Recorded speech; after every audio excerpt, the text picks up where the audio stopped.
अगर आपके घर में कोई भी दवाई लेता है, किसी भी चीज की दवाई लेता है, बीपी की, शुगर की, राइट, कोलेस्ट्रॉल वाली दवाई, तो उनको ये बता देना कि वो दवाई लिया, डॉक्टर ने जितना डोज बताया, ठीक है ना, मान लो 500 mg मेटफॉर्मिन लेना है तो 2 बार लेना है, तो 500 mg डॉक्टर ने बताया।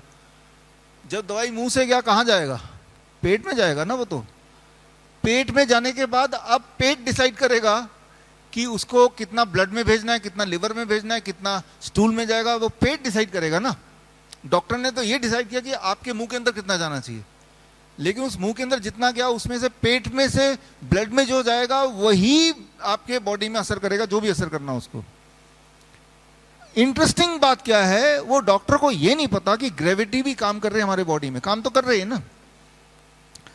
तो इंटरेस्टिंग बात है कि जब किसी ने दवाई लेके अगर वो अपने बाएं करवट लेट गया तो दवाई सिर्फ 1/4 ही ब्लड में जाएगा और बाकी वेस्ट हो जाएगा। ग्रेविटी का रोल कुछ ऐसा ही है। वही अगर राइट की तरफ अगर रख के फिर अगर दवाई लेता है और उसको राइट की तरफ लेट जाता है तो दवाई का असर कितना हो जाएगा? डबल हो जाएगा। वही अगर दवाई लेने के बाद खड़े रहता है, वो बैठता नहीं है, खड़े रहता है, तो दवाई कितना गुना हो जाएगा सर? 3 गुना हो जाएगा, राइट। और अगर वो दवाई खाने के पहले कुछ नहीं खाता, खाने के बाद में कुछ नहीं खाता है, तो दवाई का असर सेम वाला डोज का कितना असर हो जाएगा? 4 गुना हो जाएगा। तो आप सोचिए कि एक ही दवाई है, उसी इंसान ने खाया, उसी वक्त खाया, अब वो कितना बॉडी में असर करेगा वो निर्भर करता है कि उसके बाद उसका पोस्चर क्या है। लेकिन क्या आपको लगता है किसी डॉक्टर ने कभी इस बारे में बताया? राइट, अगर वो खड़े खड़े रहता है, यानी कि दवाई को जितना असर करना चाहिए था उसका 3 गुना असर कर रहा है। तो बीपी की दवाई अगर 3 गुना असर करेगी तो क्या होगा उस इंसान को? Low blood pressure. याद रखिए, हाई ब्लड प्रेशर नहीं, लो ब्लड प्रेशर से हार्ट अटैक होता है। तो ये डेंजरस है उनके लिए, बीपी की दवाई खाने वाले लोगों के लिए। एक तो खाइए मत, DIP डाइट अपनाइए तो बीपी की दवाई छूट जाती है, या फिर अगर खाना ही है, खाने के बाद खड़े मत रहिए, बैठ जाइए भाई, राइट। छोटी सी बात है, ग्रेविटी वर्क्स ज़्यादा पावरफुली बॉडी में when you are standing, right.